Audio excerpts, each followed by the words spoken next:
Hari ini kita bersyukur kepada Tuhan kita Yesus Kristus karena kita mau belajar tentang satu hal yang sangat penting yang kita harus lakukan dalam setiap apapun dalam langkah hidup kita, yaitu tentang puasa. Puasa di sini artinya tidak makan dan tidak minum, tetapi bukan secara hanya secara uh, jasmani kita tidak puasa, kita tidak makan, tidak minum. Tetapi puasa adalah sesuatu yang merupakan ibadah yang diperintahkan di dalam Alkitab juga ada, karena sebagai umat Kristen sebaiknya kita melakukan puasa. Sebelum memulai pelayanan di dunia ini pun Tuhan Yesus terlebih dahulu melakukan puasa. Karena doa yang disertai dengan puasa diajarkan dengan jelas di dalam Alkitab dan mengakibatkan perkara yang dahsyat. Saya mau bagikan bagaimana puasa itu, kuasanya itu luar biasa. Bapak Ibu Saudara bisa merasakan bagaimana Tuhan itu bekerja dengan cepat, bekerja dengan luar biasa ketika kita melakukan doa beserta dengan puasa. Di sini saya mau bagikan bagaimana puasa itu penting kita lakukan di dalam kehidupan kita, di mana puasa ini sendiri diajarkan di dalam Alkitab. Dan puasa sudah dilakukan oleh Nabi Musa, oleh Daud, oleh Esther, oleh Daniel, dan Tuhan Yesus sendiri mengajarkan kita bagaimana cara puasa yang benar. Mari kita akan buka sama-sama di Matius 16, ayat 16 sampai dengan 18. Kita mau baca di Matius 6,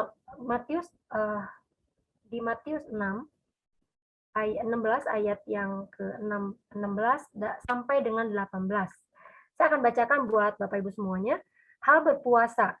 Dan apabila kamu berpuasa, janganlah muram mukamu seperti orang munafik.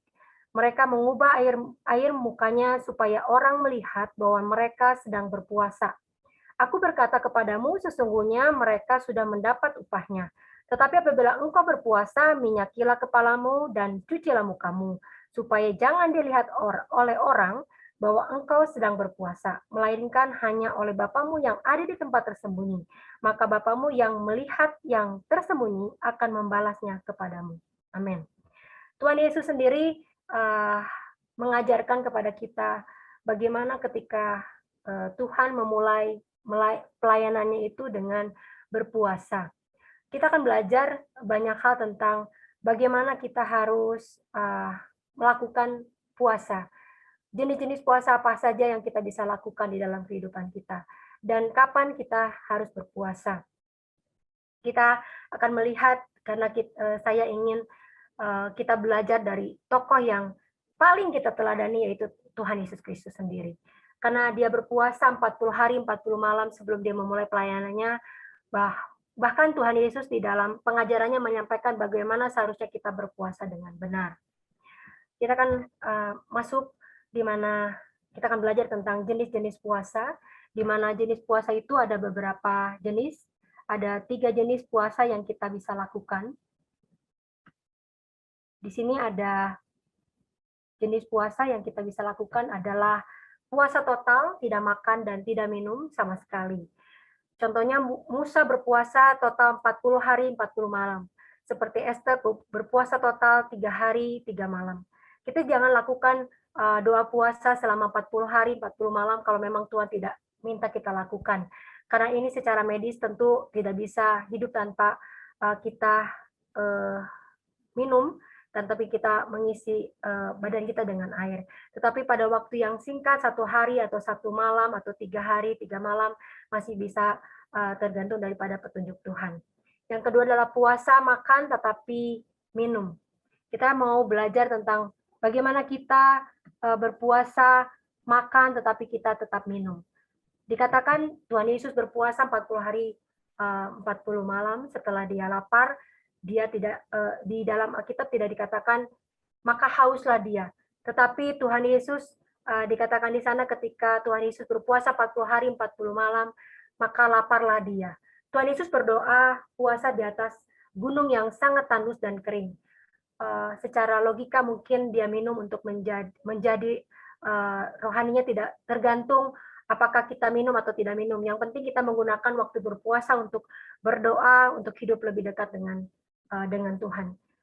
Saya ingin membagikan sesuatu hal yang saya harus bagikan hari ini, di mana beberapa waktu ketika saya mempersiapkan tentang puasa ini, Tuhan hanya mengingatkan bahwa ketika kita melakukan puasa, kita harus melakukannya dengan benar. Bagaimana caranya kita melakukan puasa itu dengan benar? Ada ketika kita berpuasa, tentunya kita mengisi jam-jam kita berpuasa itu dengan berdoa, menggantikan jam makan kita dengan kita membaca Alkitab, kita merenungkan firman Tuhan, dan kita mau bawa setiap apapun yang Tuhan izinkan kita lakukan di dalam kita berpuasa, kita lakukan dengan benar. Bapak Ibu Saudara yang dikasih Tuhan, jenis puasa yang kedua adalah yang ketiga adalah puasa makanan enak atau puasa Daniel. Saya ingin mengajarkan Bapak Ibu Saudara bagaimana kita berpuasa seperti yang dilakukan oleh Daniel. Di dalam Daniel 10, dia hanya makan sayur-sayuran dan minum air putih biasa. Tidak makan daging, disebut sebagai puasa Daniel. Saudara boleh melakukannya antara seminggu atau sebulan puasa, makan makanan yang lain, tapi tidak makan daging, dan pada waktu puasa itu kita sungguh-sungguh komitmen untuk hidup berfokus kepada Tuhan. Daniel, Sandra, Mesa, dan Abednego telah membuktikan bahwa makanan yang sederhana disertai dengan berkat Tuhan dalam tempo 10 hari saja dapat lebih menyehatkan tubuh mereka daripada teman-teman sejawatnya yang makan santapan Raja Nebukadnezar yang lezat-lezat. Karena ketika kita berdoa dan berpuasa dengan kehendak Tuhan, Tuhan akan menjamah hidup kita sehingga roh, jiwa, dan tubuh kita menjadi sehat dan kuat. Selanjutnya, kapan kita harus berpuasa? Kapan sebaiknya kita harus berpuasa? Kita bisa berpuasa karena ada kebutuhan yang mendalam akan Tuhan.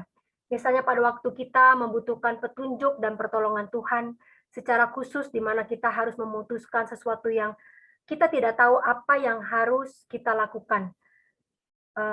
Lakukan ketika kita berdoa dan berpuasa. Ketika kita mau bertobat atau dilepaskan dari dosa tertentu, kita perlu berdoa berpuasa. Pada saat kita merasa kering secara rohani, kita ingin ada api Roh Kudus membakar hati kita kembali supaya menyala-nyala, maka kita perlu berpuasa. Selanjutnya, ketika kita mau melakukan pelayanan untuk kemuliaan nama Tuhan, agar Roh Kudus mengurapi kita perlu berpuasa. Kita membutuhkan pernyataan kuasa yang istimewa sebagai mujizat kesembuhan, atau ketika kita melihat bangsa yang tenggelam di dalam dosa, banyak perkara-perkara buruk di masyarakat kita juga melihat tanda-tanda hukuman Allah akan jatuh, ada banyak bencana alam dan sebagainya, seperti sekarang ini pandemik mulai lagi menguasai dimanapun kita ada saat ini, rasa mencekam, rasa takut itu menguasai kita. Kita perlu memohon kepada Tuhan melalui doa dan puasa kita. Kita berdoa juga ketika kita berdoa syafaat untuk bangsa dan negara kita pun, kita perlu berpuasa. Kita lakukan puasa yang saya rasakan secara pribadi ketika kemarin saya sakit satu bulan penuh, saya bernegosiasi dengan Tuhan. Saya memohon kepada Tuhan, kalau Engkau izinkan saya melewati semua hal yang saya harus lalui dalam hidup saya ketika saya dinyatakan harus operasi payudara saya menyatakan bahwa saya mau mengambil waktu saya untuk berdoa dan berpuasa, karena saya percaya bahwa di dalam doa dan puasa ada kuasa Allah yang luar biasa boleh terjadi. Ada kuasa Allah yang luar biasa boleh kita dapatkan apapun yang kita sedang pergumulkan saat-saat ini. Ketika kita bawa di dalam doa dan berpuasa, ada sesuatu hal yang Tuhan akan taruhkan, akan berikan sesuatu jalan keluar yang tidak pernah kita pikirkan, jalan keluar yang tidak pernah kita duga sekalipun Tuhan akan berikan bagi setiap kita. Kita akan lanjutkan di mana panduan di dalam berpuasa. Bagaimana caranya kita berpuasa yang benar? Ketika kita bangun pagi-pagi, setelah bangun kita ambil waktu khusus untuk berdoa. Kita akan ganti jam makan siang kita dengan berdoa. Kita akan ambil waktu kita untuk masuk di dalam menara doa, atau kita bangun mesbah doa bersama dengan keluarga kita. Kemudian kita akan usahakan doa puasa itu 1 hari full. Bagaimana caranya kita berdoa 1 hari, dalam 1 hari itu misalnya kita makan terakhir itu jam 19, jam 7 malam. Kita buka puasanya jam 6 sore. Atau kita belajar bagaimana caranya sih Bu kita saya belum pernah berpuasa, saya belum pernah mencoba bagaimana rasanya puasa, boleh dicoba dengan puasa setengah hari. Kita makan terakhir, jam 7 malam, kita akan buka puasa jam 1 siang. Jadi, di sini saya hanya ingin membagikan bagaimana caranya kita berpuasa, bagaimana kuasa puasa itu sangat besar di dalam kehidupan kita kita lakukan. Kita lakukan dengan benar, kita lakukan dengan penuh ucapan syukur, kita lakukan ini untuk menyatakan kerendahan hati kita di hadapan Tuhan. Eee, yang saya bagikan saat ini hanya hanya beberapa slide yang saya bisa bagikan, karena banyak hal yang saya ingin bagikan bahwa di dalam doa dan puasa ada kuasa yang besar, di dalam doa puasa ada sesuatu hal yang tidak pernah kita duga. Tuhan memberikan hikmat, membukakan setiap jalan yang tertutup, membukakan setiap hal yang tidak mungkin menjadi mungkin. Saya rindu hari-hari ini kita menyatakan hidup kita melalui apa yang kita rindukan terjadi di dalam kehidupan kita. Saya percaya bahwa saat-saat ini kita memerlukan Tuhan dengan sepenuh hati kita untuk melewati setiap hal, setiap waktu yang kalau kita melihat hari-hari ini sangat-sangat mengerikan, sangat-sangat banyak hal yang kita harus lalui dan kita lihat banyak orang yang sudah eh, melalui setiap hal itu dengan perjuangan yang tidak mudah ketika mereka harus lalu melakukan kehidupan ini dengan jalannya Tuhan. Kita mau melihat bahwa melalui doa dan puasa kita boleh merasakan bahwa pekerjaan yang seharusnya tidak mudah menjadi mudah, pekerjaan yang seharusnya sulit Tuhan permudah melalui melalui hal-hal yang luar biasa. Saat ini saya rindu kita semua mendengarkan satu kesaksian yang luar biasa yang kita boleh dengar dari seorang Pak Jan Syarif, di mana kita tadi mendengar bahwa di dalam setiap hal yang dilakukan, banyak hal yang Tuhan lakukan dalam kehidupannya melalui doa puasa yang dia lakukan, banyak hal mujizat yang Tuhan bukakan yang seharusnya tidak mungkin menjadi mungkin. Saya persilakan Pak Ian untuk membagikan kesaksiannya, bagaimana kuasa doa dan puasa itu terjadi dalam kehidupan Bapak. Silakan Pak Ian. Jadi sebelum saya share tentang kesaksian saya, mungkin saya mau ada tambahin dikit.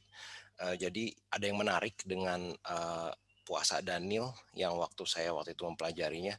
Jadi puasa Daniel kan 21 hari tanpa memakan makanan daging dan harus makan sayur.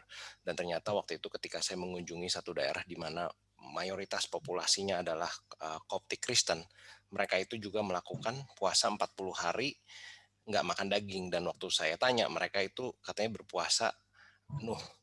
Nah jadi kalau kita perhatikan di Alkitab, kita sendiri nggak boleh makan daging sampai di hari ke-40 ketika banjir itu berakhir dan akhirnya Tuhan mengizinkan makan daging ya.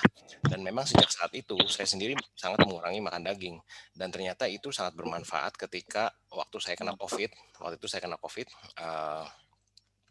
skor virus saya itu sangat tinggi, tapi inflamasi saya sangat rendah. Sampai dokternya dari Siloam waktu itu nanya, kok dia bilang hasil darah kamu lebih bagus daripada saya yang orang sehat. Jadi kembali lagi Alkitab itu sebuah fakta yang bisa diverifikasi di Daniel 1, di mana dia bilang Daniel makan makanan dan menghindari makan makanan yang diberikan oleh raja, tapi akhirnya dia itu lebih kuat.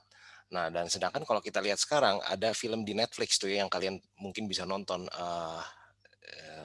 The Game Changer judulnya, dan di sana menjelaskan kenapa ala makanan seperti puasanya Daniel itu adalah makanan-makanan yang dipilih oleh atlet-atlet dunia sekarang. Nah ini tambahan. Nah kembali untuk kesaksian saya, coba saya share screen, animation. Oke, nah jadi beberapa lama ini ketika saya mengalami sakit, anak saya itu kena Tourette syndrome. Nah, apa itu Tourette syndrome? Tourette syndrome itu gejala di mana si anak itu, saya punya 3 anak, anak yang paling besar itu kembar umur 10 tahun. Salah satu anak kembar saya itu mengeluarkan kata-kata dari mulutnya, kata-kata yang kurang baik. Dan dia nggak bisa stop, karena ini merupakan sebuah tics. Kalau tics itu adalah sebuah urgensi yang dia tidak bisa tahan, sehingga selalu keluar dari dalam hati dan dalam dirinya itu seperti ingin bersin. Nah nanti teman-teman di sini bisa Google Tourette Syndrome dan bisa lihat gejalanya seperti apa. Otomatis saya cukup panik karena anak saya itu melakukan Tourette Syndrome-nya setiap 15 detik. Nah, jadi saya udah bayangkan, bagaimana masa depan dia sebagai seorang anak dewasa dan Tourette Syndrome itu sesuatu yang nggak bisa disembuhkan. Dia bakal mengalami, kesulitan sosial dan mungkin saya juga udah mikir berapa waktu yang saya harus investasikan untuk, melakukan terapi. Di sana saya udah coba pergi ke sana sini, saya pun udah coba pergi ke dokter, saya pergi ke 2, 3 profesor, dan mereka menyatakan tidak bisa sembuh. Dan bahkan, teman-teman di sini pun bisa lihat di websitenya Mayo Clinic. Mayo Clinic itu rumah sakit terbaik di dunia. Dia bilang Tourette syndrome itu tidak ada sembuh, yang ada itu hanya treatment, dan treatment ini hanya bisa dilakukan, yang merupakan terapi untuk mereduksi efek dari Tourette syndrome dan tidak menyembuhkan. Dan bahkan saya ketika pergi ke salah satu, profesor ahli syaraf di Rumah Sakit Bromeus di Bandung, profesor tersebut bilang, "Wah, menantu saya juga kayak gini, sampai sekarang umur 30 berapa, kalau lagi stres Tourette syndrome-nya keluar. Jadi usahakan anak Bapak itu harus dalam kondisi nggak stres." Dan saya pikir dunia makin lama makin susah ya, dan nggak mungkin dia itu nggak stres, belum lagi harus sekolah dan lain-lain. Akhirnya, ya itu saya ingat sih ya, hari-hari itu kerasa seperti hari-hari yang sangat sulit, hari-hari yang sepertinya nggak ada jawaban, dan Ibu Vivi bilang, Tuhan itu dengan berpuasa Tuhan akan memberikan petunjuk. Nah, salah satu yang kami lakukan sekeluarga, waktu itu saya berpuasa bersama istri dan anak saya yang kembar, yang kecil nggak ikutan. Kita melakukan puasa, saya nggak makan dari jam 9 sampai jam 6 berikutnya, berarti sekitar 21 jam, tapi saya tetap minum. Dan di sana saya berpuasa selama 7 hari sama istri saya barengan, kita berdoa. Dan di tengah jalan dari puasa tersebut, Tuhan berikan hikmat kepada saya bahwa, problem Tourette itu berkaitan dengan, eee, postur. Nah, dari sana saya kontak salah satu teman lama saya yang saya, udah lama nggak kontak, dan saya tanyakan beliau tentang, postur treatment. Dan ternyata rumahnya dia itu deket sama saya, deket banget, kira-kira cuman 5 menit nyetir. Dan puji Tuhan dari 1 kali treatment, Tourette-nya tuh reduksi sampai 80%, dan akhirnya di treatment kedua Tourette-nya itu, total hilang. Sehingga ketika saya lapor ke dokter syarafnya malah bingung. Dia bilang, "Kok kamu bisa sembuhin ini?" Saya bilang, "Ya saya dengan berdoa saya dapat petunjuk, dan Tuhan, memberikan solusi kesembuhan yang sebenarnya di dunia medis itu belum tertulis." Jadi kan nggak mungkin, dia bilang misalnya, "Oh Tourette, kata dokter syaraf kamu pijet aja," itu nggak ada hubungannya sama sekali. Jadi puji Tuhan banget, Tuhan itu betul-betul dokter yang luar biasa. Tuhan bisa memberikan kesembuhan lewat sekeliling kita, dan saya percaya melalui, puasa itu Tuhan berikan saya hikmat yang, yang saya sendiri pun nggak mungkin bisa tahu caranya, dan mungkin yang ingin saya ambil dari, mujizat kesembuhan ini yang Tuhan sudah berikan adalah waktu. Jadi sebenarnya kalau sampai anak saya nggak disembuhkan, nggak terbayang berapa waktu yang akan saya buang untuk, mengurus dia dengan, eee, penyakit yang begitu rumit. Jadi ketika Tuhan berikan kesembuhan, saya yakin yang Tuhan berikan kepada saya adalah waktu, dan cara berterima kasih adalah untuk saya memberikan waktu saya kembali untuk Tuhan. Ya sekian kesaksian dari saya, Bu Vivi silakan lanjut. Kita percaya bahwa segala hal yang kita alami dalam hidup ini adalah uh, waktu Tuhan yang terbaik buat kita semuanya. Saya mengajak Bapak Ibu Saudara semuanya bisa merenungkan hari ini bagaimana Tuhan Yesus itu sangat baik dalam setiap langkah hidup kita. Bagaimana Tuhan Yesus itu luar biasa dalam setiap langkah hidup kita. Apapun masalah kehidupan yang kita alami sekarang, apapun kesulitan yang kita sedang hadapi, apapun uh, masalah yang kita hadapi dalam kehidupan kita, kita mau bawa hari ini di hadapan Tuhan. Kita mau praktekkan, kita mau buktikan bahwa Tuhan yang kita sembah, Tuhan yang kita puja, Tuhan yang kita puji adalah Tuhan yang maha luar biasa, maha baik, kebaikannya, pengharapan yang pasti ada di dalam nama Tuhan Yesus Kristus. Kita bersyukur bahwa hari-hari ini, walaupun masa pandemik semakin tidak menentu, Tuhan mengizinkan setiap kita ada 148 orang yang bergabung pada pagi hari ini. Kita mau sama-sama menyatukan hati kita, memohon kepada Tuhan. Kita mau mempraktekkan bagaimana kuasa, doa, dan puasa itu boleh terjadi dalam setiap langkah hidup kita. Siapapun yang sakit hari ini, siapapun yang sedang menghadapi hal-hal yang tidak mungkin secara manusia, hal-hal yang tidak mungkin secara tubuh kita hadapi, hal-hal yang tidak mungkin secara pikiran kita, bahwa kita bisa menjalankan semua itu dengan sukacita, dengan ucapan syukur. Mari kita sama-sama satukan hati kita. Kita mau berdoa kepada Tuhan, memohon kepada Tuhan pengurapannya boleh terjadi hari ini. Setiap apapun masalah kita, dimanapun engkau berada saat ini, apapun masalahmu, apapun yang sedang kau pergumulkan di dalam hidup dan keluargamu, kita mau bawa hati kita yang terbaik di hadapan Tuhan. Kita mau membawa segalanya, membawa setiap hati kita yang paling luar biasa di hadapan Tuhan. Kita mau sama-sama mengangkat kedua tangan kita. Kita mau bawa hati kita yang terbaik. Kita mau bawa hidup kita yang terbaik. Apapun sakitmu saat ini, apapun pergumulanmu saat ini, kita mau bawa sama-sama. Kita mau bawa di hadapan Tuhan. Kita mau serahkan semuanya ke dalam tangan Tuhan. Kita mau pakai siang hari ini, kita memohon kepada Tuhan Yesus Kristus, supaya apapun yang kita hadapi, apapun yang kita harus lalui dalam hidup ini, Tuhan Yesus memimpin setiap kita. Tuhan Yesus memberikan kelegaan bagi setiap kita. Tuhan Yesus memberikan kemenangan bagi setiap kita. Tuhan Yesus yang baik, Kau melihat setiap tangan kami terangkat kepadamu. Kami percaya Tuhan, pada pagi hari ini kami boleh belajar melalui kehidupan-Mu dalam setiap langkah hidup kami. Kami mau senantiasa hidup kami penuh dengan ucapan syukur. Mulut kami penuh dengan puji-pujian. Mulut kami penuh dengan lidah kami pun penuh dengan ucapan syukur di hadapan Engkau. Apapun masalah kehidupan kami Tuhan yang kami harus hadapi dalam hidup ini, tidak sebanding dengan kasih-Mu yang begitu besar dalam hidup kami. Tidak sebanding dengan penyertaan-Mu yang begitu setia di dalam setiap langkah hidup kami. Kami menyerahkan setiap saudara-saudara kami yang terbaring sakit Tuhan. Kami serahkan Tuhan Yesus setiap saudara-saudara kami yang mungkin saat-saat ini terkena COVID-19, yang saat ini terbaring di rumah sakit, yang saat ini terbaring di rumahnya sedang isolasi mandiri Tuhan. Kami menyerahkan ke dalam tangan-Mu setiap hamba-hamba-Mu yang sekarang ikut di Bible study ini, Tuhan, mempunyai masalah yang mungkin tidak ada jalan keluar. Tetapi saat ini kami berdoa bersepakat sehati Tuhan.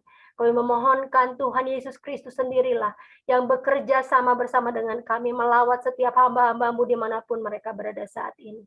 Apapun yang mereka alami Tuhan, kami percaya Engkau sendiri akan memberikan jalan keluar yang luar biasa.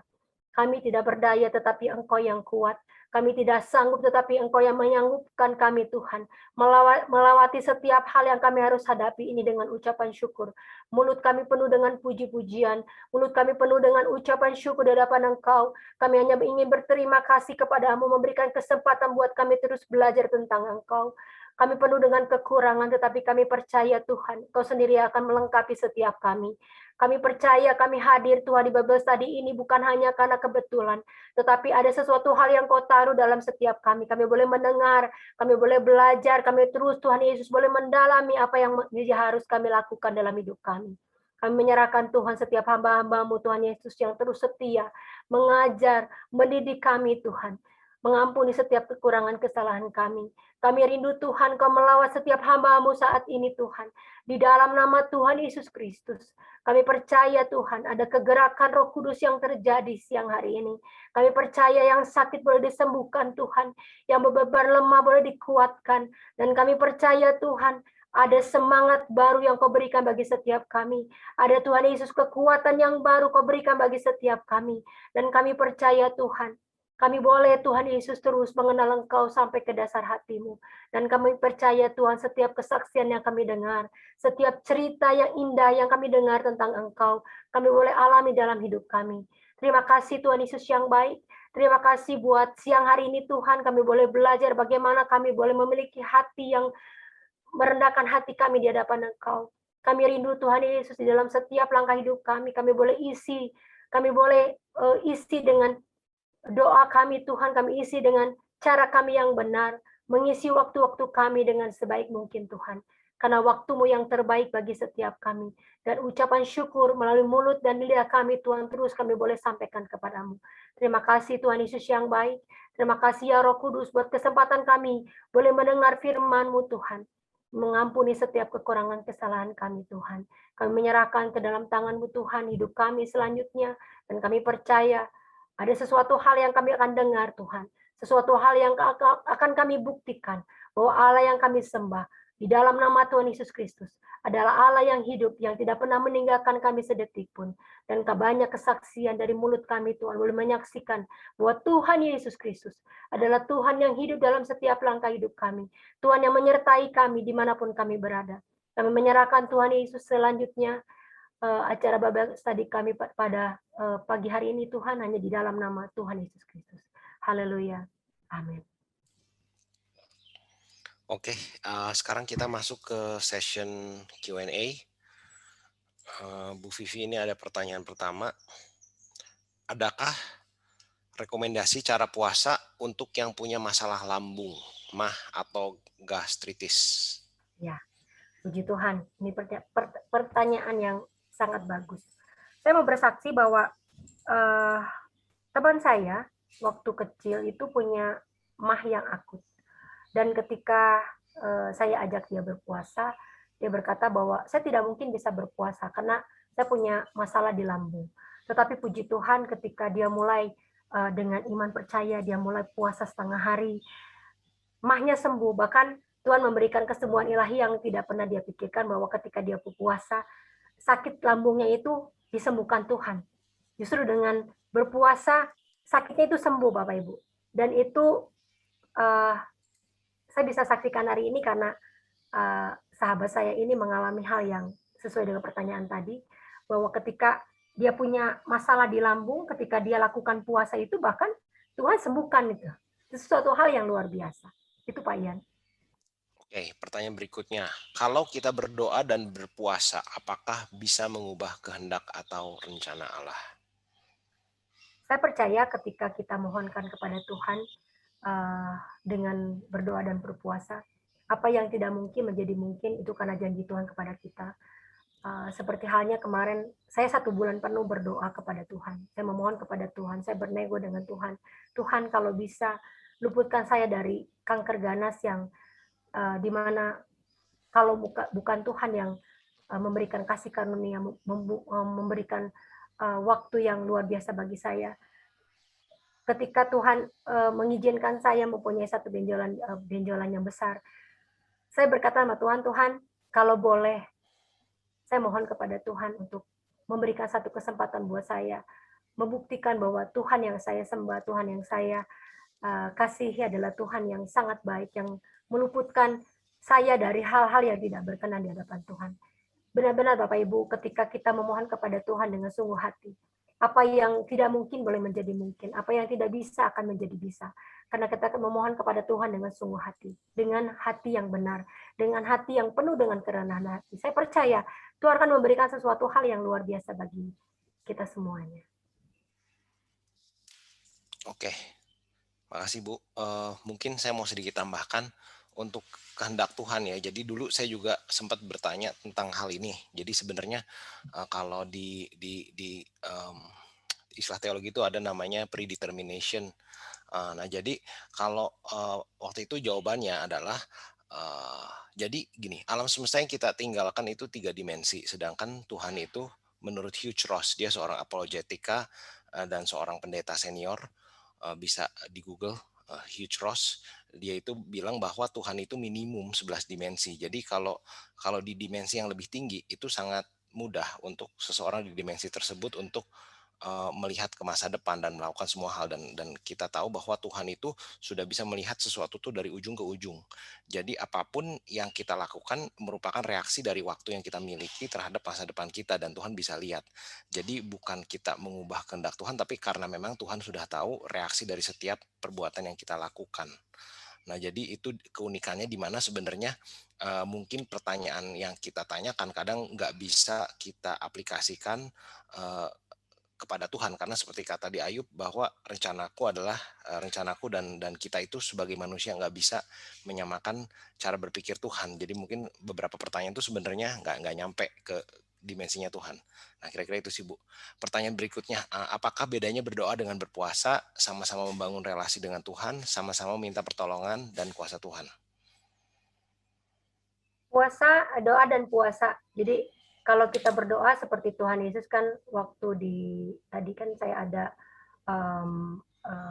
menulis bahwa waktu murid-murid Tuhan Yesus mengusir roh jahat yang ada di dalam satu tubuh satu orang, dan dengan doa saja Tuhan Yesus mengajarkan bahwa kita tidak bisa mengusir roh jahat yang ada di dalam tubuh orang ini tanpa berpuasa. Karena saya pernah mempunyai pengalaman tentang doa dan puasa ketika kita lakukan bebarengan.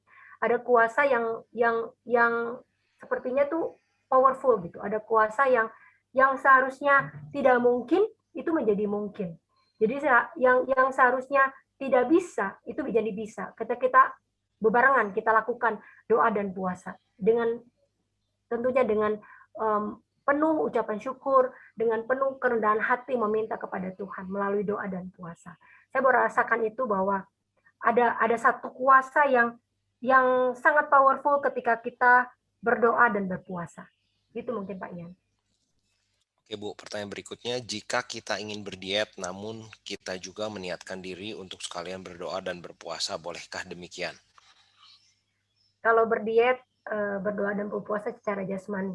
Karena sebenarnya ketika kita berpuasa, otomatis tubuh kita akan menyesuaikan diri. Otomatis tubuh kita juga akan mengikuti dengan apa maksudnya?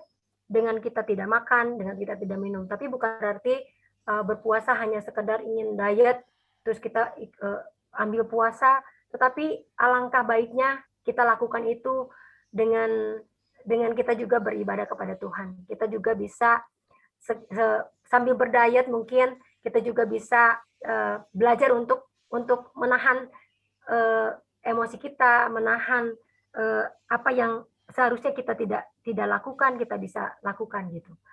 Kalau misalnya seperti kemarin saya boleh saksikan di sini, berat badan saya 70 kilo. Waktu saya ambil waktu saya berpuasa, saya turun sampai 13 kilo. Tapi itu bukan berarti saya lakukan itu karena saya ingin menurunkan berat badan saya. Tetapi dengan sendirinya ketika kita lakukan puasa, otomatis tubuh kita akan menyesuaikan gitu loh.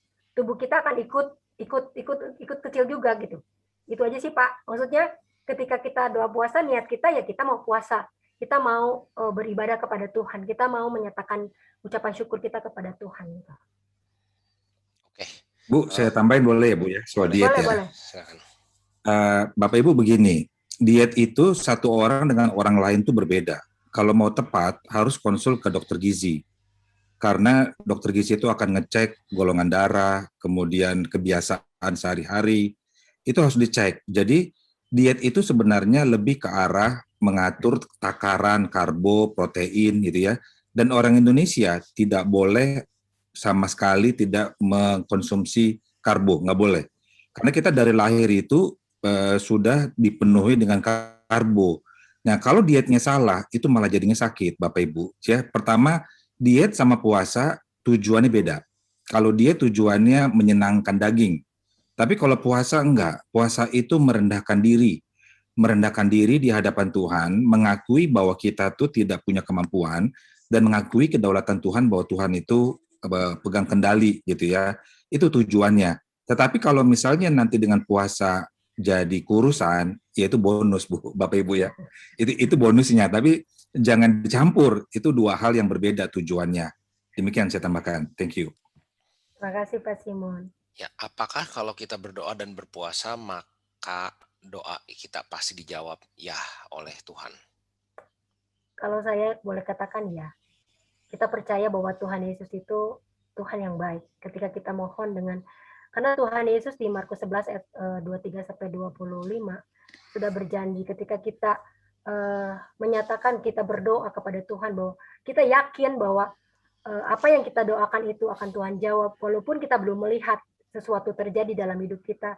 Tuhan akan jawab. Tetapi syaratnya satu, kita mesti mengampuni. Mengampuni orang yang bersalah kepada kita. Syaratnya cuma satu, Bapak Ibu, pengampunan. Pengampunan itu kuasanya besar sekali. Ketika kita mengampuni orang, Tuhan Yesus sendiri akan mengampuni kita. Dan kita percaya bahwa apa yang kita doakan, ketika kita sungguh-sungguh percaya bahwa doa kita akan dijawab Tuhan, Tuhan akan menjawab doa kita. Itu saya mau pastikan Pak Ian, bahwa ketika kita sungguh-sungguh berdoa meminta kepada Tuhan dengan hati yang benar, Tuhan pasti menjawab doa kita. Oke, ya jadi kuncinya dengan hati yang benar ya, karena saya pribadi waktu itu pernah berdoa puasa, saya tanya Tuhan jawabnya enggak, tapi setelah saya sadar ternyata memang yang saya tanya dan sumber yang saya pengen iyahkan itu sumbernya dari kedagingan, jadi Tuhan jawabnya enggak. Jadi hati yang benar itu kuncinya, tadi Ibu udah sebut. Terima kasih Bu. Ya, Pak. Bagi pemula yang belum pernah melakukan puasa, bagaimana cara memulai puasa dan tetap konsisten berpuasa? Kalau saya sarankan, belajarlah dari setengah hari puasa. Ambil waktu makan malam terakhir, misalnya jam 7 malam, seperti tadi setengah hari puasa. Jam 7 malam kita buka jam 1. Kalau misalnya masih kuat, kita buka jam 3. Masih kuat lagi, kita buka jam 4. Masih tahan lagi nih, kita buka jam 6 sore. Jadi istilahnya jangan lupa, kalau misalnya kita puasanya rutin, ya kita tidak minum, tapi minum air putih. Tapi kalau misalnya stamina kita juga bisa minum air jus kita bisa minum.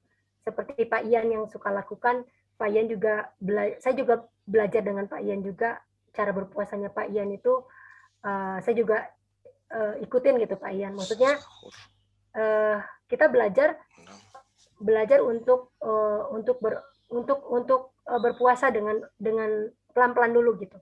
Seperti saya ajarkan kepada anak saya di sini, anak-anak saya yang masih SMA dan SMP, mereka juga belajar berpuasa. Berpuasanya tidak 1 hari penuh, tapi berpuasa setengah hari. Makan malam terakhir jam 19, dia buka puasanya misalnya jam 9 pagi atau jam 1 siang gitu, Pak. Oke, dan mungkin saya mau ingatkan juga sesuatu tentang puasa, dan ini waktu itu saya sebelum mengambil keputusan tipe mana itu saya memikirkan dengan hati-hati, karena kalau kita tahu di agama saudara sepupu kita, mereka itu ada sahur di jam 4, sedangkan nanti buka puasanya jam 6, berarti puasanya 12 jam loh. Sedangkan kalau di Kristen karena nggak ada peraturan tertulis, saya nggak mau sampai ada yang puasa nggak minum terlalu lama, karena waktu itu ketika saya memilih, akhirnya gini, kalau kita sampai nggak makan dan mah itu masih bisa diobatin, tapi kalau nggak minum dan akhirnya kena ginjal itu sangat berbahaya dan harus ditransplant. Jadi untuk saya pribadi nih, saya selalu minum, yang saya puasa itu makan. Saya nggak makan dari jam misalnya 9 malam sampai jam 6 sore hari berikutnya, dan itu saya rasa jauh lebih konsisten untuk jangka panjang dibanding kalau kita barengin dengan nggak minum, karena kalau nggak minum itu dampak negatifnya bisa-bisa nggak itu ya, karena kan minum itu sesuatu yang dibutuhkan. Ada tambahan nggak dari Pak Simon tentang pertanyaan ini, Pak? Oh iya, oke. Gini ya, saya mau jelasin dulu tentang puasa terhadap mah gitu ya. Bapak Ibu gini logiknya, mah itu kan ada luka di lambung. Luka itu kan sembuh kalau kering. Nah makanya saat dia puasa, maka mahnya itu jadi sembuh gitu ya. Tapi kalau gastritis itu kan kelainan dari asid PAM, jadi pompa asam di lambung, dia memproduksi asam itu berlebihan. Nah dengan puasa dia jadi menormalkan karena kosong perutnya kan asam itu dipompa pada saat ada makanan. Jadi saat nggak ada makanan itu dia tuh menyesuaikan. Inilah yang membuat dia sembuh gitu ya. Nah tadi kalau Pak yang tadi bilang soal ginjal gitu, ginjal ini didesain oleh Tuhan, dia itu baru rusak puluhan tahun kalau dia minumnya kurang. Jadi kalau cuma 1-2 hari atau seminggu itu enggak. Nah Bapak Ibu gini, dalam konsep puasa ini jangan Bapak Ibu berpikir, oh saya harus berpuasa seminggu gitu ya. Enggak loh ya. Puasa itu ambilnya 1 hari seminggu atau 2 hari seminggu gitu. Bapak Ibu yang atur, tapi jangan setiap hari selama seminggu. Ya Bapak Ibu nanti bisa kolaps. Karena makannya kan jadinya cuma 1 kali sehari kan, artinya cuma di malam aja. Yang pertama di malam, selebihnya kan cuma 1 kali di sore aja tuh waktu buka kan. Nggak gitu ya, jadi dibikin jadi berkala, seminggu itu 1 kali atau 2 kali gitu ya. Dan belum pernah ada orang yang bilang begini, setelah saya puasa saya jadi sakit gitu, tuh nggak ada. malah dia jadinya lebih bugar gitu. Kenapa? Karena memang motivasinya merendahkan diri di hadapan Tuhan. Saat dia merendahkan diri, dia dekat sama Tuhan, Tuhan kasih dia kekuatan. Bahkan kalau ada sesuatu yang ada di tubuhnya tuh malah bisa sembuh, Tuhan bikin gitu. Nah, inilah kuasa dari puasa. Demikian, Pak Yan. Apakah berpuasa hanya soal makan dan minum? Apakah dengan hal lain, misalkan orang yang hobi jalan-jalan tidak lagi jalan-jalan selama beberapa waktu? Oh, tentunya enggak ya. Kalau puasa sebaiknya kita jadi gini, kalau misalnya seperti saya misalnya ambil puasa, jadi jam makan siang saya itu diganti dengan saya baca Alkitab. Saya ganti dengan berdoa. Ketika aktivitas yang lain saya lakukan itu, saya ambil waktu benar-benar mengambil waktu dekat dengan Tuhan gitu maksudnya. Jadi kalau misalnya yang aktivitas yang lain ya tentunya jangan sampai kita sedang berpuasa ya kita masih menggosip, kita puasa kita nonton TV terus, kita puasa kita tidur terus, tapi kita isi jam-jam makan kita itu dengan membaca Alkitab karena Alkitab adalah makanan rohani kita. Jadi kalau misalnya orang yang jalan-jalan ya kita lakukan aktivitas seperti biasa gitu. Jadi ya tidak mengganggu aktivitas yang lain. Cuma kita mengganti jamnya kita, biasanya misalnya makan siang, saya ganti dengan membaca Alkitab, saya ganti dengan berdoa. Mungkin itu, Pak. Oke. Shalom Pak, dulu di gereja saya katanya puasa itu setiap Senin. Apa benar ada puasa setiap Senin? Itu tergantung dari, tadi Pak Simon udah singgung bahwa kita mau belajar teratur dalam hidup kita untuk puasa. Kita ambil waktu mau Senin, mau Selasa, mau Rabu, mau Jumat, mau Sabtu, itu bebas. Kita ambil 1 minggu sekali, kita ambil 2 minggu sekali, itu bebas. Kita akan membuat kita menjadi teratur, membuat badan kita juga akan mengikuti gitu. Jadi istilahnya mau hari Senin, mau hari Kamis, mau hari Rabu itu tergantung daripada Bapak Ibu sendiri gitu. Menentukan kapan kita mau ambil puasa.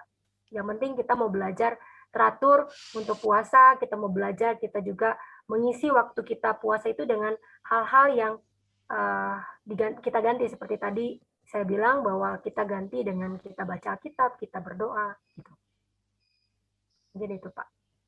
Oke, ini ada pertanyaan berikutnya tapi sepertinya udah kejawab, saya cuma bakal bacain aja. Apakah puasa bagi orang Kristen disertai dengan sahur dan buka juga? Itu udah kejawab. Apakah ketika berpuasa kita diperbolehkan untuk melakukan aktivitas lainnya? Tadi juga udah dijawab, Bu. Nah, ini pertanyaan berikutnya, jika kita niat mau berpuasa tapi harus mengkonsumsi obat, itu bagaimana caranya? Kalau saya ketika saya sakit, saya minum obat itu kan itu ada waktu ya kalau minum obat. Minum obat ya kita minum obat gitu. Seperti saya kemarin kan sedang minum obat, saya ambil waktu puasa, ya tetap saya minum obat gitu. Itu sih Pak. Oke. Cara puasa Daniel itu apa saja? Apa boleh makan tahu, tempe, dan telur? Nah, makanan-makanan yang Daniel itu makanan yang makan sayur, menghindari makanan-makanan yang kayak daging, itu mungkin ya Pak Yan? Iya. Shalom Kak, puasa itu lebih baik ditunjukkan kepada orang lain atau diri sendiri dalam konteks pribadi dan orang lain sama-sama sedang bergumul? Nah, kalau saya selalu gini, ketika ada teman atau dari saudara mengontak CVV, tolong bantu doa ya buat saya, misalnya bantu doa untuk suami saya, untuk siapa. Saya selalu ambil waktu berpuasa. Saya mengajak dia berpuasa bersama dengan saya. Kadang saya ambil waktu berdoa berpuasa untuk orang-orang yang sakit. Saya ambil waktu bersama-sama dengan dia. Kadang dia di luar kota, saya di Bandung misalnya. Saya ambil puasa barengan, saya temenin dia berpuasa. Dan hasilnya luar biasa. Tuhan Yesus bekerja dengan luar biasa. Dan itu banyak sekali saya boleh dapatkan bagaimana Tuhan bekerja bersama-sama itu ketika saya lakukan puasa barengan, saya dukung dia dengan puasa, saya dukung teman-teman saya ini ketika dia mau pindah rumah, misalnya kayak kemarin tuh dari Jember mau pindah ke Bali, dia menelpon saya dan minta tolong bantu dalam doa. Saya bantu dia dalam doa dan puasa, dan luar biasa penyertaan Tuhan Yesus itu nyata, Bapak Ibu Saudara, dan boleh dibuktikan bahwa ketika kita ambil waktu kita untuk berdoa dan berpuasa, ada sesuatu hal yang tidak pernah kita pikirkan itu Tuhan kasih gitu. Itu sih Pak yang saya Jadi mau bagikan. kalau kita mau doakan orang lain, orang yang kita doakan kita ajak puasa bareng juga Bu ya. Ya, Luar biasa kalau ini. saya begitu. Oke, bolehkah dijelaskan tentang puasa secara spiritual Bu? Puasa secara spiritual. Puasa secara spiritual artinya begini. Kita ambil waktu kita di dalam kehidupan ini, kita ambil waktu kita untuk seperti tadi Pak Simon sudah singgung bahwa kita merendahkan hati kita di hadapan Tuhan. Secara apa ya? Ketika saya berpuasa secara pribadi, benar-benar saya lakukan dengan segenap hati saya. Jadi berbeda dengan hanya menahan lapar, menahan haus, menahan lapar dan haus, tetapi secara roh saya pun secara roh saya, secara jasmani saya ikut berpuasa gitu. Menahan emosi saya, menahan rasa marah saya berusaha untuk menahan mulut saya untuk mengatakan sesuatu hal yang tidak benar. Mungkin itu yang saya mau mengatakan bahwa itu berdoa secara spiritual, berdoa secara rohani kita. Kita menahan emosi kita pun, kita menahan sebenarnya itu puasa kita untuk bisa melakukan sesuatu hal yang tidak baik secara roh kita tahan. Nah, itu sesuatu hal yang kita harus lakukan ketika kita puasa. Itu mungkin Pak Ian yang saya bisa jawab. Apakah ada dasar Alkitabiah terkait dengan mulai puasa jam 7? Dan apakah yang membatalkan puasa kita? Ini 2 pertanyaan. Ya, Bu. Ya, sebenarnya waktu puasa itu kita tentukan. Kita bisa tentukan sendiri. Mau kita puasa mulai jam berapa itu tidak tergantung dari apa yang kita mau lakukan. Kalau misalnya kita saya mau puasa mulai dari jam 7 malam, saya mau buka jam 10 pagi. Itu terserah Bapak Ibu. Terus tadi pertanyaan kedua apa Pak? Maaf. Apakah yang membatalkan puasa? Ya hati kita mesti benar Bapak Ibu. Ketika kita puasa kita marah. Kan kalau misalnya sepupu kita kan kalau misalnya kita marah, katanya sedang puasa itu akan batal. Batal ketika kita melakukan sesuatu hal yang tidak benar ya kita batal. Seperti tadi saya sudah bilang bahwa ketika kita puasa mulut kita mesti jaga, hati kita mesti jaga. Jangan kita isi waktu kita puasa itu dengan membicarakan orang lain, ngegosip misalnya. Terus kalau misalnya kita isi dengan hanya tidur-tiduran saja, kita nonton TV, kan menunggu waktu kita buka puasa, kita isi dengan hal-hal yang benar. Kita baca Alkitab, kita renungkan firman Tuhan, kita berdoa bersama-sama dengan keluarga. Itu yang kita bisa lakukan, Pak. Bu, saya tambahin ya, sama Pak Ian ya. Kenapa jam 7? Memang di Alkitab itu tidak disebutkan secara spesifik gitu ya, jam 7. Tapi secara medisnya itu ada dasarnya. Karena puasa itu kan mulainya besok. Jadi kalau mulainya besok, berarti makan terakhirnya hari ini dong. Nah, waktu jarak antara makan malam dan tidur itu 3 jam. Kenapa begitu? Karena tubuh itu butuh berhenti. Karena kalau setelah makan, tubuh itu bekerja. Makanya Bapak Ibu juga jangan minum langsung tidur gitu ya. Itu nggak boleh, artinya ginjal itu bekerja. Nah, kita taruhlah tidur tuh jam 22, jam 10 malam. Jadi kalau jam 10 malam tidur, maka malam terakhirnya tuh jam 7. Karena dikasih waktu 3 jam kan untuk tubuh itu berproduksi. Setelah itu dia akan berhenti gitu ya. Jadi kalau misalnya makan terakhir jam 8 ya mau nggak mau tidurnya harus jam 11 gitu misalnya secara medisnya. Jadi itu dasarnya kenapa jam 7. Kalau misalnya tidur jam 9 ya jam 6 mau makan malam terakhir ya boleh juga gitu. Tapi memang dasarnya besoknya itu puasanya. Jadi karena besok puasanya maka makan terakhir adalah malam hari ini. Demikian. Oke, berapa lama kita harus berpuasa? Berapa lama kita harus berpuasa? Itu balik lagi, jadi tergantung daripada niatnya kita mau berapa jam. Seperti tadi kan kita mulai puasa jam 7, kita mau buka jam 1, kita mau puasa jam 7, kita buka jam, misalnya kita buka jam 3, itu tergantung daripada kita yang ngaturin gitu Pak. Kita yang atur. Oke. Saya hidup saat ini, namun hidup saya masih dengan rasa bersalah dengan dosa-dosa saya di masa lalu. Puasa manakah yang efektif buat saya? kita minta sama Tuhan ketika kita merasa bahwa kita banyak hal yang kita sudah lakukan. Ya saya sih menyarankan kita bisa mengambil waktu sama Tuhan.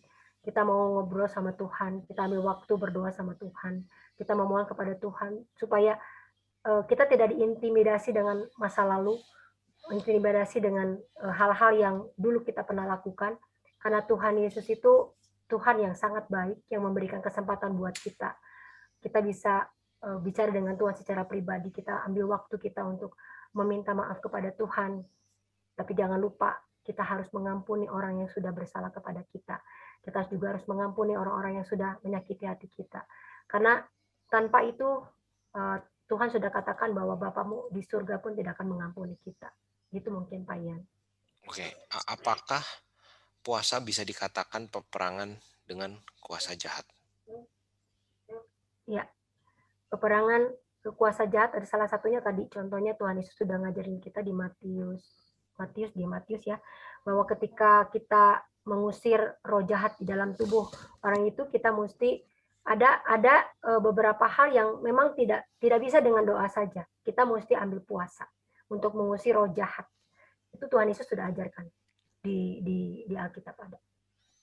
Oke, apakah puasa ini adalah rutinitas keagamaan atau bersifat sukarela, Bu, tentang puasa ini? Kalau puasa sebenarnya itu sikap hati kita. Kalau saya katakan sikap hati kita. Kalau saya ambil puasa bukan karena ketika saya perlu Tuhan kita baru ambil puasa. Puasa adalah ucapan syukur kita kepada Tuhan. Sebagai tanda kita merendahkan hati di hadapan Tuhan. Kita mau meminta kepada Tuhan supaya Tuhan bisa membentuk kita. Melalui puasa pun sebenarnya tubuh kita itu sedang, kalau buat saya, itu sedang ada detox, sedang ada apa maksudnya? Kayak dibersihin gitu. Karena buat saya sendiri ketika saya ambil puasa, tubuh saya itu bukan menjadi lemas, tapi jadi ada semangat gitu. Kalau yang saya rasakan ya, selama saya mengikuti puasa itu ada sesuatu hal yang berbeda yang saya rasakan gitu Pak. Maksudnya ada hal baru yang Tuhan kasih di dalam tubuh saya menjadi sesuatu hal yang jadi semangat buat saya gitu. Oke. Saya mau bertanya, Bu, di Matius 6 ayat 16, aku berkata kepadamu, sesungguhnya mereka sudah mendapat upahnya. Apa maksud dari upah di ayat ini? Mungkin Pak Simon bisa bantu jawab, Pak Simon.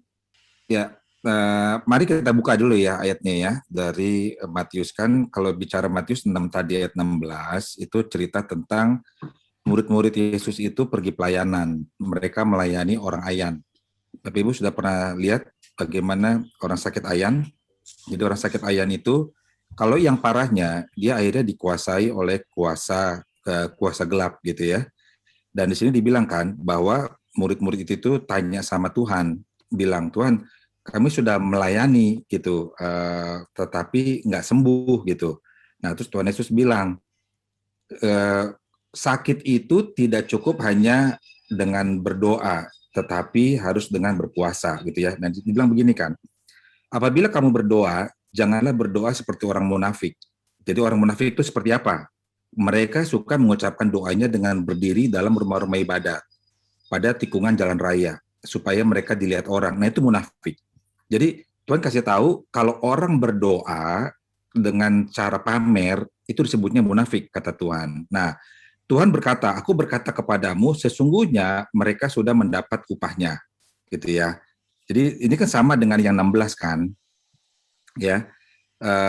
Ini sama dengan 16 nih. Tadi kan saya baca ya ayat yang ke-6. Jadi ada orang tipe berdoa itu dia pamer. Nah, untuk yang di sini, apabila kamu berpuasa, janganlah murah mukamu seperti orang munafik. Sama kan? Kalau yang tadi pamer berdoa supaya dilihat orang. Kalau ini pamer puasa supaya dilihat orang gitu kan. Nah, ini sebenarnya Tuhan Yesus itu mau kasih tahu sama orang Farisi juga bahwa orang Farisi itu tuh mereka tuh motivasi dari berpuasa, motivasi dari berdoa itu cuma buat pamer, dan Tuhan bilang orang-orang ini sudah ada upahnya gitu, dan upahnya itu ya ke dalam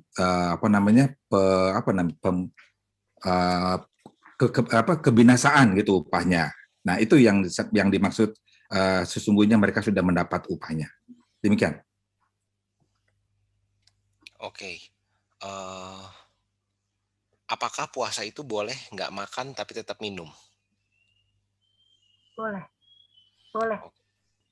Oke, apakah ada hari tertentu yang bisa dijadikan rujukan untuk berpuasa, mungkin seperti contohnya setiap Senin dan Kamis? Bisa Bapak Ibu. Terserah Bapak Ibu aja, waktunya mau diambil kapan. Kalau saya kadang-kadang hari Senin, kalau nggak Kamis, kalau nggak juga hari Jumat. Tapi yang saya sering lakukan itu ketika saya mau melayani, saya pasti ambil waktu puasa itu dari Jumat, Sabtu, dan Minggu.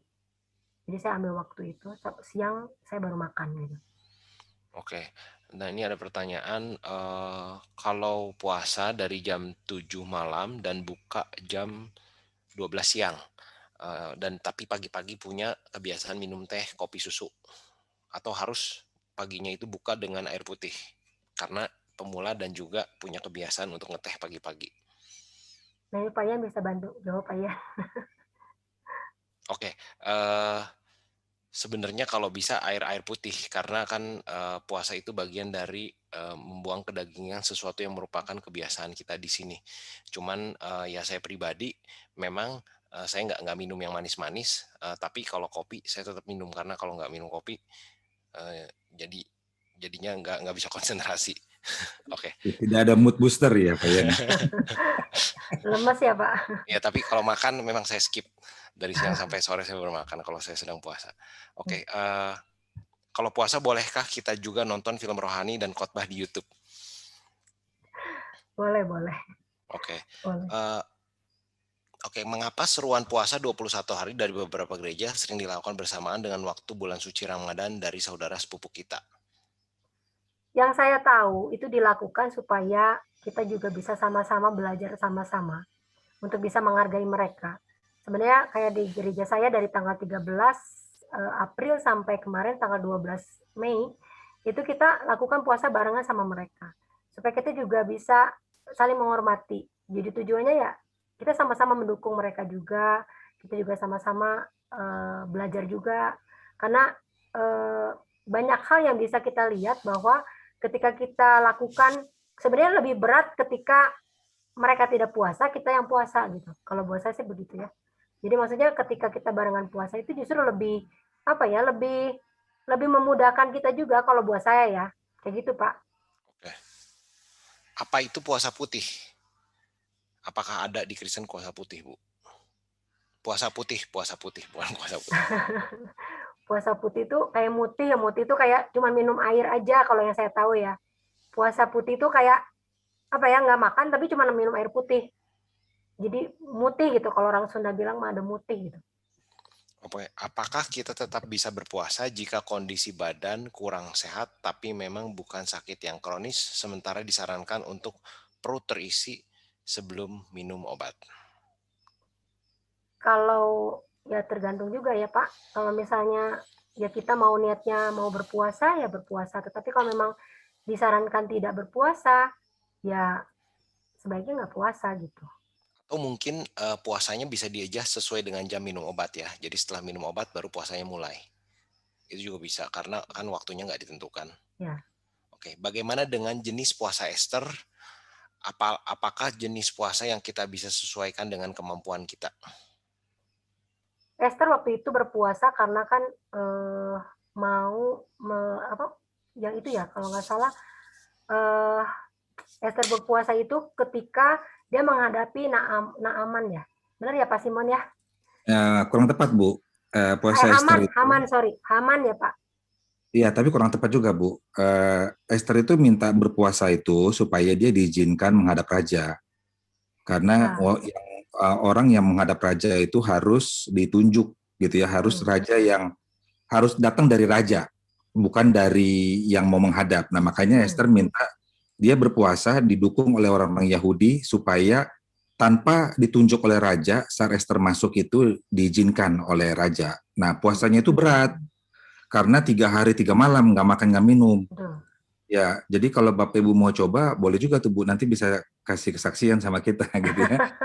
Kenapa Esther puasanya berat? Karena bebannya berat, karena satu bangsa akan dimusnahkan. Ya, akan dimusnahkan gitu. Jadi karena ini berat, makanya Esther men-challenge dirinya dan seluruh orang Yahudi semakin merendahkan diri gitu. Nanti ada pertanyaan tuh Pak Yan, apa hubungannya merendahkan diri sama puasa gitu ya? Nanti kita bisa jelasin. Kira-kira gitu, Bu Vivi, yang Iya, Esther. ya. Terima kasih, Pak.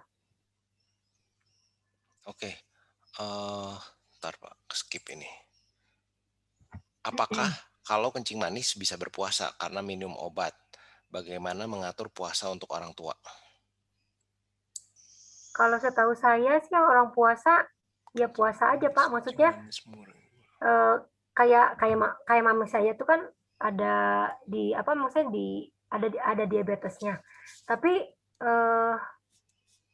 rajin berpuasa gitu, Pak. Maksudnya ambil puasa, waktu puasa ikut puasa gitu. Oke, untuk diabetes setahu saya tuh ada dua tipe ya, ada tipe 1 dan tipe 2 diabetes. Di salah satu tipe itu disebabkan karena pankreasnya itu memang sudah tertutup lemak. Tertutup lemak yang berasal dari protein hewani. Penyebabnya kenapa? Karena binatang itu, kalau kita katakan sapi di kelas biologi kita pernah diajarkan bahwa temperatur tubuh mereka itu lebih tinggi dari kita. Jadi otomatis apapun yang kita makan ketika ada lemaknya itu kalau di darah kita itu membeku dan plak. Makanya kebanyakan yang kena jantung itu di umur-umur 50, 55 dan biasanya orang yang ada penyakit jantung pankreasnya tertutup oleh lemak ini dan itulah menyebabkan kenapa ada insulin kekurangan insulin. Jadi orang suka harus disuntik insulin ketika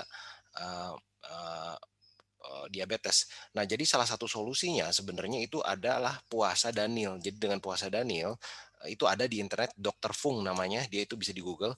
Nah, jadi dia tuh merekomendasikan pasien-pasien dia itu untuk total nggak makan daging dan bahkan diabetesnya tuh sembuh. Kalau diabetesnya merupakan yang tipe 1 kalau nggak salah. Oke, itu dari saya. Ian sama Bu Vivi, sebenarnya puasa paling susah itu puasa Daniel. Kenapa begitu?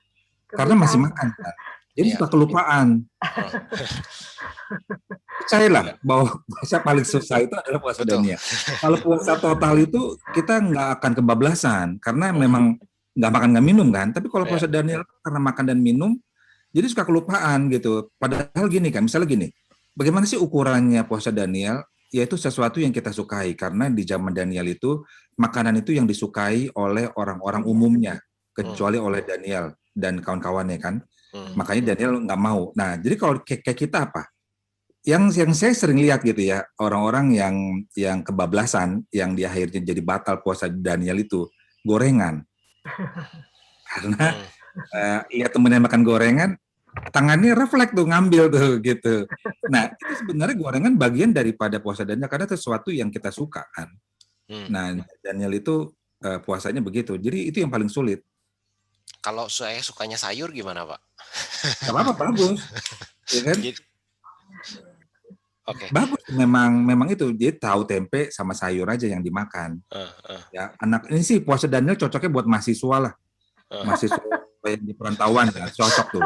Boleh lah jadi alasan lah gitu ya. Oke, apa saja tips atau cara untuk menahan diri dari kejahatan selama melakukan puasa agar puasa yang kita lakukan tidak batal?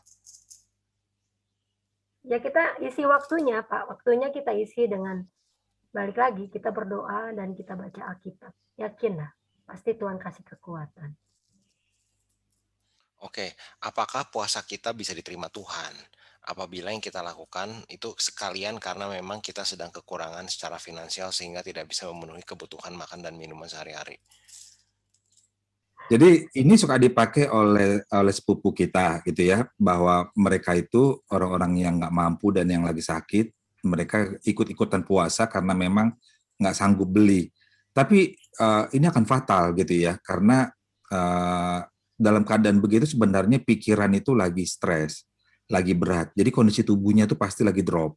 Jadi ini dampaknya akan semakin negatif. Makanya yang dari sejak awal disampaikan adalah niat puasa itu jangan sampai kecampur sama keadaan, kecampur sama niat pribadi itu jangan gitu ya. Intinya adalah puasa itu merendahkan hati, merendahkan diri di hadapan Tuhan.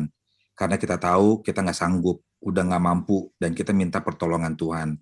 Jadi kalau motivasinya seperti itu, maka kita akan lebih mendekatkan diri kepada Tuhan. Makanya hari-hari diisi dengan doa, baca Alkitab. Nanti kan gini ya, puasa ini harus dicobain gitu ya. Kalau Bapak Ibu nggak cobain, pertanyaannya makanya kayak begitu-begitu Bapak Ibu. Boleh nggak melakukan aktivitas lain? Nah, gimana caranya supaya saya nggak jahat gitu ya? Bapak Ibu harus lakukan dulu supaya tahu bagaimana kalian bisa tahu rasa duren kalau nggak pernah ngerasain duren. Sementara kita di sini ngebahasnya duren enak banget loh, apalagi yang warnanya yang agak kuning gitu ya. Ya sementara yang dengar, emang gimana Pak bedanya yang kuning sama yang putih? Kan susah kan, harus dicobain kan.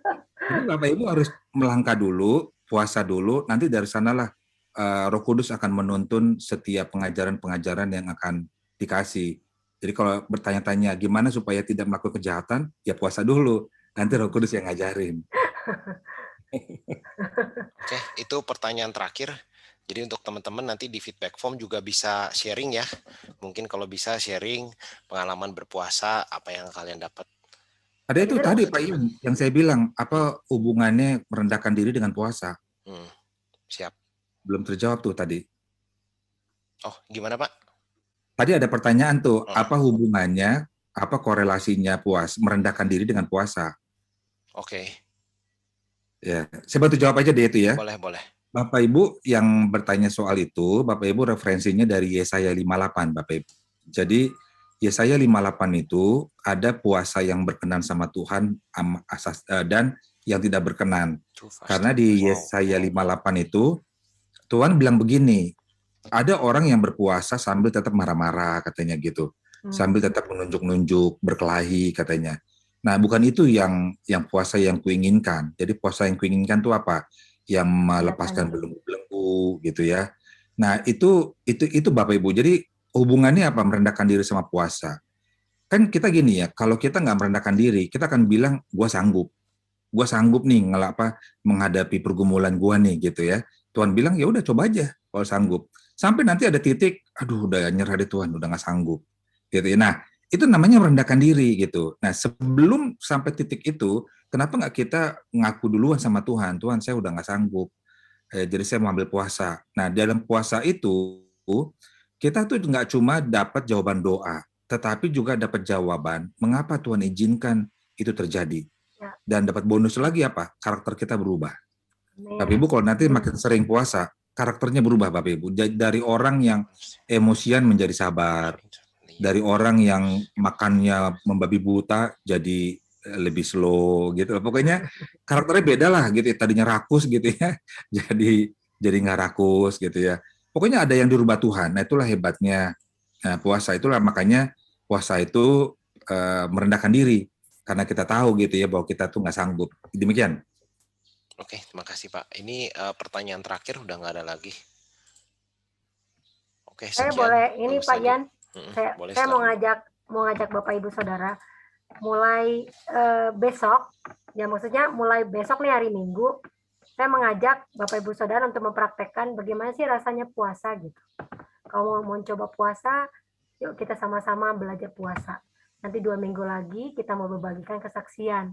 Siapa yang sudah merasakan bagaimana hebatnya doa dan puasa itu terjadi dalam kehidupan. Boleh ya? Boleh, Bu. Oke, ada tambahan dari Ko Jojo? Jadi paling tinggal dipraktekkan Bapak Ibu, karena semua pelajaran ini akan jadi teori dan tidak jadi manfaat kalau kita nggak mulai mempraktekkan.